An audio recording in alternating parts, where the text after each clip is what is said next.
Hi students, welcome to my YouTube channel Manisa classes. ఈ వీడియోలో April 1వ తారీఖు కరెంట్ అఫైర్స్ గురించి డిస్కస్ చేద్దాం. చాలామంది అయితే నాకు మెసేజ్ చేశారు, సార్ వీడియోలు చేయట్లేదు అని.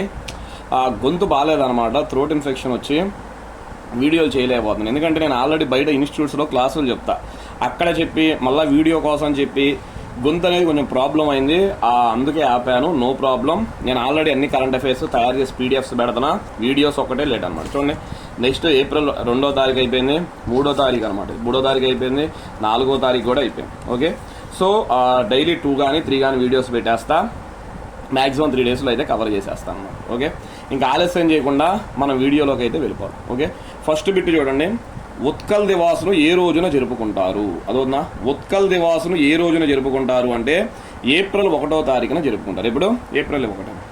ఉత్కల్ దివాస్ లేదా ఒడిశా ఆవిర్భావ దినోత్సవాన్ని ఏప్రిల్ 1న జరుపుకుంటారు. ఉత్కల్ దివాస్ అన్న ఒరిస్సా రాష్ట్ర ఆవిర్భావ దినోత్సవం అన్న ఒకటే ఏప్రిల్ 1న జరుపుకుంటారు. 1936 ఏప్రిల్ 1న ఒడిస్సా రాష్ట్రం ఏర్పడింది. భారతదేశ చరిత్రలో భాషా ప్రాతిపదికపైన ఏర్పడిన తొలి రాష్ట్రం ఏది అంటే ఒడిస్సా. చాలా ఇంపార్టెంట్, గుర్తుపెట్టుకోండి. భారతదేశ చరిత్రలో భాషా ప్రాతిపదికపైన ఏర్పడిన తొలి రాష్ట్రం ఏంటిది? ఒడిస్సా. అలా కాకుండా మిమ్మల్ని ఎగ్జామ్లో స్వతంత్ర భారతదేశంలో మెన్షన్ చేస్తాడు. స్వతంత్ర భారతదేశంలో భాషా ప్రాతిపదికపైన ఏర్పడిన తొలి రాష్ట్రం ఏది అంటే అప్పుడు ఆన్సర్ ఆంధ్ర రాష్ట్రం అనేది 1953లో ఏర్పడింది. ఆంధ్ర రాష్ట్రం ఇది భాషా ప్రాతిపదికపైన ఏర్పడింది. కానీ ఎప్పుడు? స్వతంత్ర భారతదేశంలో మొదటి రాష్ట్రం.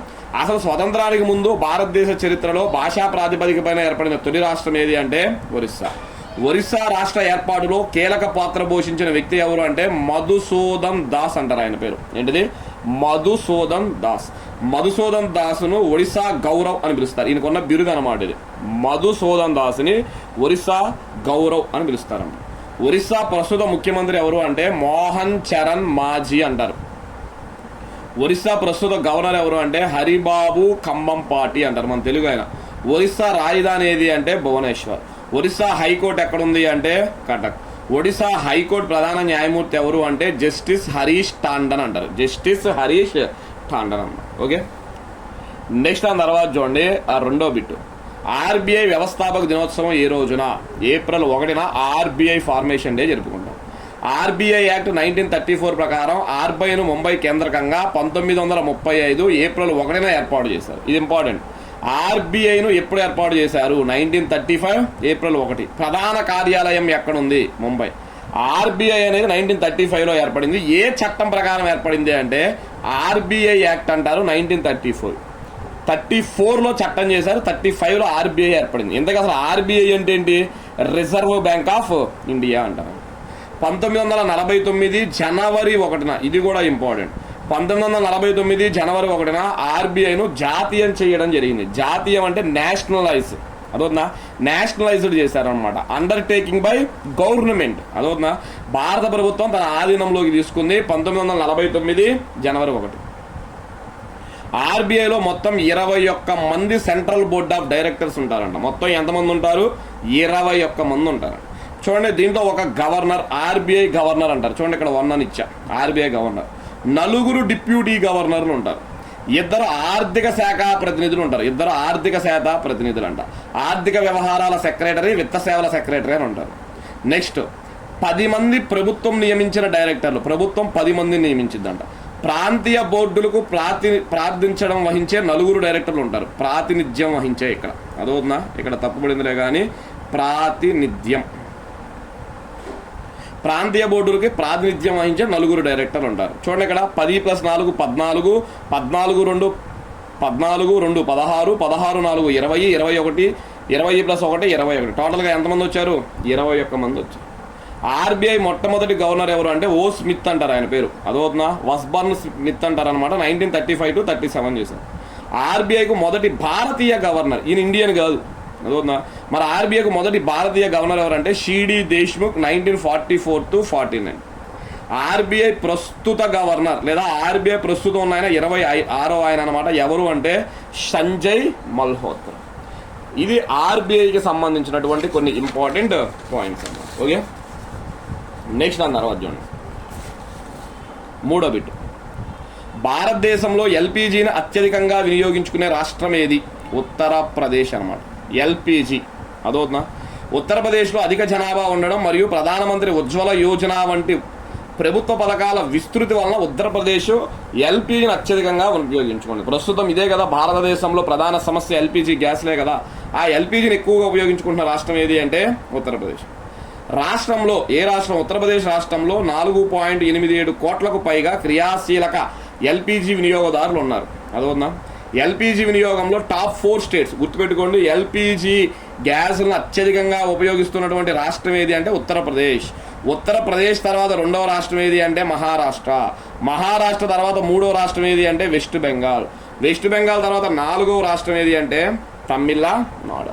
టాప్ 4 రాష్ట్రాలు గుర్తుపెట్టుకోండి. నెక్స్ట్ దాని తర్వాత చూడండి 4వ అమెరికా కార్మిక శాఖ సిఐఓగా చీఫ్ ఇన్ఫర్మేషన్ ఆఫీసర్ అంటారు. ఎస్ఐఓ అంటే ఏంటిది? చీఫ్ ఇన్ఫర్మేషన్ ఆఫీసర్గా ఎవరు నియమితులయ్యారు అంటే మంగళ కుప్ప అంటారు. ఎవరు? మంగళ కుప్ప అన్నమాట. అమెరికా కార్మిక శాఖ ముఖ్య సమాచార అధికారి. ముఖ్య సమాచార అధికారి అంటే సిఐఓనే. అదవుతుందా. చీఫ్ ఇన్ఫర్మేషన్ అధికారిగా భారత సంతతికి చెందిన సాంకేతిక నాయకురాలు మహిళ అన్నమాట మంగళ కుప్ప నియమితులయ్యారు. అమెరికా కార్మిక శాఖ యొక్క సిఇఓగా ఒక మహిళ నియమితులైంది. ఈమె భారత సంతతి వ్యక్తికి సంబంధించింది. గత ఏడాది అక్టోబర్లోంచి తాత్కాలిక హోదాలో పనిచేస్తున్న ఈమెకు పూర్తి స్థాయి బాధ్యతలు అప్పగించారు. అదొన్నా. మొన్నటి వరకు తాత్కాలిక సిఐఓగా ఉంది, ఇప్పుడు పర్మనెంట్ అయితే చేశారంట. నెక్స్ట్ 5 కేన్స్ సెమీ కండక్టర్ ప్లాంట్ను ప్రధాని మోడీ ఎక్కడ ప్రారంభించారు అంటే సనంద్ అనే ప్రాంతంలో ప్రారంభించారు. ఎక్కడ? Sanand. Kaynes semiconductor plant అంటే ప్రధానమంత్రి నరేంద్ర మోడీ గారు 2026 మార్చి 31న గుజరాత్ రాష్ట్రంలోని సనంద్ అనే ప్రాంతంలో కేన్స్ సెమీ కండక్టర్ ప్లాంట్ను ప్రారంభించారు. ఎవరు? మోదీ గారు గుజరాత్ రాష్ట్రంలో. Make in India, make for the world అనే నినాదంతో కేన్స్ ప్లాంట్ను ఏర్పాటు చేశారు. 2021లో ప్రారంభించిన ఇండియా సెమీ కండక్టర్ మిషన్ ప్రాముఖ్యతను ఈ సందర్భంగా ప్రధాని మోడీ గారు తెలియజేశారు. చూడండి, ఇది అడగడానికి ఛాన్స్ ఉంది. మళ్ళీ ఇండియా సెమీ కండక్టర్ మిషన్ ఎప్పుడు స్టార్ట్ చేశారు? మనం ఒక మిషన్ అంట 2021. ఓకే. నెక్స్ట్ ఇండిగో సిఇఓగా ఎవరు నియమితులారు? ఇండిగో అంటే దేనికి సంబంధించిన? విమానాలకు సంబంధించిన విమానయానం అనమాట. ఇండిగో సిఇఓ అంటే ఏంటి? మళ్ళా చీఫ్ ఎగ్జిక్యూటివ్ ఆఫీసర్ అంటారు. తెలుగులో అయితే ముఖ్య కార్యనిర్వహణాధికారి అంటారు. సిఇఓగా ఎవరు నియమితులయ్యారు అంటే విలియం వాల్ష్. ఆయన పేరేం పేరు? విలియం వాల్ష్. దేశంలో అతిపెద్ద విమానయాన సంస్థ ఇండిగో తమ కొత్త ముఖ్య కార్యనిర్వహణ అధికారిగా విలియం వాల్ష్ నియమిస్తున్నట్లు ప్రకటించింది. అదోనా.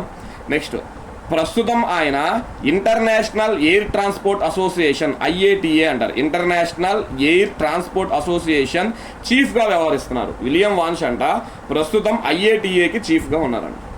IATAలో వాల్ష్ అంటే ఈయన విలియం వాల్ష్ పదవీ కాలం జూలై 31న ముగుస్తుందంట. ఎప్పుడు? IATAలో చీఫ్గా ఎప్పుడు ముగుస్తుందంట? జూలై 31తో ముగుస్తుంది. ఆగస్టు 3 నుంచి ఒక 3 days గ్యాప్ తీసుకొని ఆగస్టు 3 నుంచి ఇండిగోలో బాధ్యతలు నిర్వహిస్తారు.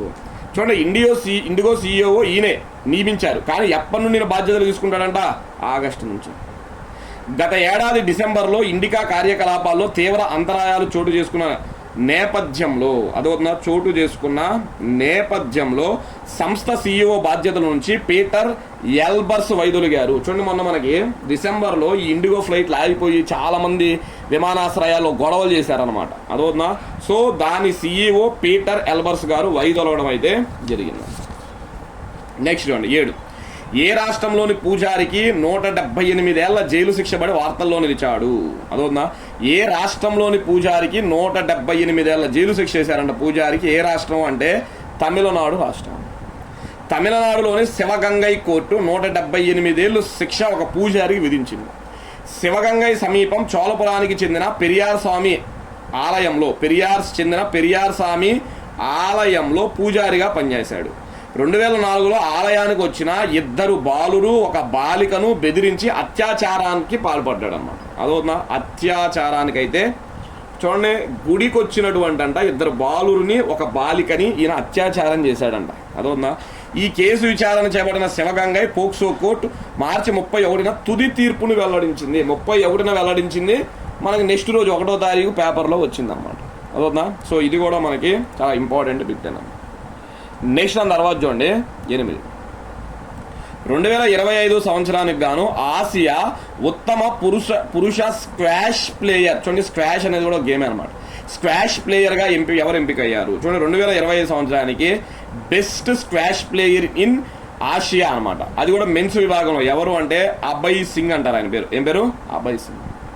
భారత ఆటగాడు అభయ్ సింగ్ 2025 సంవత్సరానికి గాను ఆసియా ఉత్తమ పురుష స్క్వాష్ ప్లేయర్గా ఎంపికయ్యాడు. బాలికల విభాగంలో టీనేజ్ సంచలనం అనాహత్కి ఈ అవార్డు దక్కింది. చూడండి, పురుషుల విభాగంలో అయితే అభయ్ సింగ్, మహిళల విభాగంలో అయితే అనాహత్ అంట. ఆమె టీనేజ్, చాలా చిన్న అమ్మాయి అనమాట, 17 ఏళ్ళు సంథింగ్ ఏందన్నమాట. 2015 ప్రపంచ జూనియర్ టీమ్ ఛాంపియన్షిప్లో కాంస్యం గెలిచిన భారత బాలుర జట్టు ఆసియా ఉత్తమ జట్టుగా ఎంపికైంది. ఆసియా ఉత్తమ జట్టు ఏది అంటే బాలుర జట్టు అంట, ఇండియన్ బాలుర జట్టు అంట. వీళ్ళు 2025 ప్రపంచ జూనియర్ టీమ్ ఛాంపియన్షిప్లో కాంస్యం అయితే గెలిచారంట, గుర్తుపెట్టు. ఓకే, నెక్స్ట్ దాని తర్వాత చూడండి 9. వార్తల్లో నిలిచిన శీతలామాత ఆలయం ఏ రాష్ట్రంలో కలదు? చూడండి, వార్తల్లో నిలిచిన శీతలామాత ఆలయం ఏ రాష్ట్రంలో కలదు అంటే బీహార్ రాష్ట్రంలో కలదు. బీహార్ రాష్ట్రంలో నలందా జిల్లాలో ఉన్న శీతలామాత ఆలయంలో తొక్కిసలాట జరిగింది. ఈ ఘటనలో మొత్తం 8 మంది మహిళా భక్తులు మృతి చెందారు. మహావీర్ జయంతి, చూడండి మార్చి 31వ తారీఖున మహావీర్ జయంతి అనమాట. మహావీర్ జయంతి చైత్ర మాసంలో చివరి మంగళవారం కావడంతో ఈ దేవాలయానికి భక్తులు పోటెత్తడంతో ఈ సంఘటన జరిగింది. చూడండి, చైత్ర మాసంలో చివరి మంగళవారం అంట, అదవుతుందా? ప్లస్ అదే రోజు మహావీర్ జయంతి అంట. అందరూ ఆ గుడికి రావడంతో, ఎక్కువ మంది భక్తులు రావడంతో తొక్కిసలాట జరిగి 8 మంది చనిపోయారంట. అలా సీతారామాత ఆలయం వార్తల్లోకి వచ్చింది. Okay, next 10 very very important, గుర్తుపెట్టుకోండి. లాస్ట్ టైం ఎన్టీపీసీలో అడిగిన బిట్టు, నూతన డీజీసీఏ చీఫ్గా ఎవరు వచ్చారని అడిగాడు. లాస్ట్ ఇయర్ అడిగాడు, ఇప్పుడు మళ్ళా కొత్త బిట్టు. డీజీసీఏ నూతన చీఫ్గా ఎవరు నియమితులయ్యారు అంటే వీర్ విక్రమ్ యాదవ్. ఎవరు? వీర్ విక్రమ్ యాదవ్.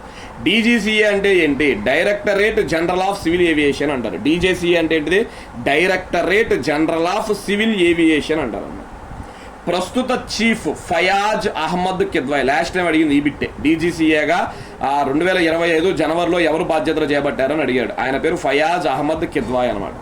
ప్రస్తుత చీఫ్ ఫయాజ్ అహ్మద్ కిద్వాయ్ను సిబ్బంది శిక్షణ శాఖకు అదనపు కార్యదర్శిగా బదిలీ చేశారు. డీజీసీఏ నుంచి వేరే శాఖకి వెళ్ళారంట. ఫయాజ్ స్థానంలో ఒడిశా క్యాడర్ 1996 బ్యాచ్కి చెందిన ఐఏఎస్ అధికారి వీర విక్రమ్ యాదవ్ బాధ్యతలు చేపట్టారు. డీజీసీఏ అనేది భారత పౌర విమానయాన్ని నియంత్రించడానికి భారత ప్రభుత్వ చట్టబద్ధమైన సంస్థ. డీజీసీఏ అనేది director general of civil aviation, పౌర విమానయాన్ని నియంత్రించే ఒక సంస్థ అన్నమాట. ఓకే, ఇంపార్టెంట్ బిట్ కూడా. నెక్స్ట్ దాని తర్వాత చూడండి 11వ బిట్. భారతదేశ పారిశ్రామిక ఉత్పత్తి సూచి ఐఐఈ అంటారు, అదవుతుందా? ఇండస్ట్రియల్ ఇండెక్స్ ఆఫ్ ప్రొడక్షన్ అంటారు అనమాట. భారత పారిశ్రామిక ఉత్పత్తి సూచి ఫిబ్రవరి 2026లో ఎంత శాతం వృద్ధిని నమోదు చేసింది అంటే 5.2% వృద్ధిని నమోదు చేసింది. జనవరి గణాంకాలతో పోలిస్తే స్వల్ప పెరుగుదలను చూపిస్తుంది. జనవరి నెలలో భారతదేశ పారిశ్రామిక ఉత్పత్తి 5.1%గా ఉండేది, ఇప్పుడు 5.2% అయింది. పారిశ్రామిక ఉత్పత్తికి వెన్నుముకగా నిలిచే తయారీ రంగంలో బలమైన పునరుద్ధరణ ఈ పెరుగుదలకు కారణంగా అయితే చూడండి. ఓకే, సింపుల్గా అది ఎంతో గుర్తుపెట్టుకోండి, పర్సెంటేజ్ సరిపోయింది. నెక్స్ట్ దాని తర్వాత రెండోది చూడండి, బ్రిక్ ఎన్సిసిఎస్ డైరెక్టర్గా ఎవరు నియమితులయ్యారు? బీఆర్ఐసి ఎన్సిసిఎస్ డైరెక్టర్గా ఎవరు నియమితులయ్యారు అంటే డాక్టర్ థామస్ పూకాడిల్ అంటారు. ఆయన పేరు థామస్ పూకాడిల్ అంట. ఓకే, అసలు బ్రిక్ ఎన్సిసిఎస్ అంటే ఏంటి? బ్రిక్ అంటే బయోటెక్నాలజీ రీసెర్చ్, చూడండి బయోటెక్నాలజీ రీసెర్చ్ ఇన్నోవేషన్ కౌన్సిల్, సింపుల్గా బ్రిక్ అంటున్నారు. మరి ఎన్సిసిఎస్ అంటే ఏంటి? చూడండి national centre for cell science అనమాట. ఏంటిది?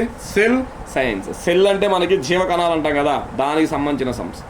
ఇది 1986లో ఏర్పడిందంట. దీని ప్రధాన కార్యాలయం పూణేలో ఉంది. ఎన్సిసిఎస్ సావిత్రిబాయి పూలే యూనివర్సిటీ ప్రాంగణంలో నెలకొంది. ఈ సంస్థ కణజీవ శాస్త్రం మరియు క్యాన్సర్లపై పరిశోధన చేస్తుంది. ఓకే, నెక్స్ట్ చూడండి 1వ తారీఖుకి సంబంధించి లాస్ట్ బిట్ అనమాట. ఎప్పటి నుంచి కొత్త ఆదాయ పన్ను చట్టం అమల్లోకి వచ్చింది అంటే ఏప్రిల్ 1, 2026. ఏప్రిల్ 1, 2026. 6 దశాబ్దాల నాటి పాత ఆదాయపు పన్ను చట్టం ఇన్కమ్ ట్యాక్స్ యాక్ట్ అన్నమాట 1961 స్థానంలో ఏప్రిల్ 1 నుంచి నూతన ఆదాయ పన్ను చట్టం 2025 వచ్చిందనమాట. 2025 వచ్చింది, గుర్తుపెట్టుకో. ఓకే, ఇవి స్టూడెంట్స్ మనకి ప్రధానంగా ఫిబ్రవరి 1వ తారీఖుకి సంబంధించినటువంటి కరెంట్ అఫైర్స్. లేట్ అయినా సరే నేను ఎక్కడ స్కిప్ చేయకుండా ఆల్మోస్ట్ మొత్తం కరెంట్ అఫైర్స్ని అయితే కవర్ చేశాను. చూడండి, అదవుతుందా? సో వెంటనే ఏప్రిల్ 2వ తారీఖు సంబంధించినటువంటి కరెంట్ అఫైర్స్ కూడా అప్లోడ్ చేస్తాను. మీరు అందరూ లైక్ చేయండి. చాలామంది మెసేజ్ చేస్తున్నారు, మీరు అందరూ సపోర్ట్ చేయండి. సపోర్ట్ అంటే నేను కోరుకునే చిన్న లైక్ మాత్రమే. లైక్ చేయండి, మరిన్ని వీడియోస్ చేద్దాం. Okay, thank you.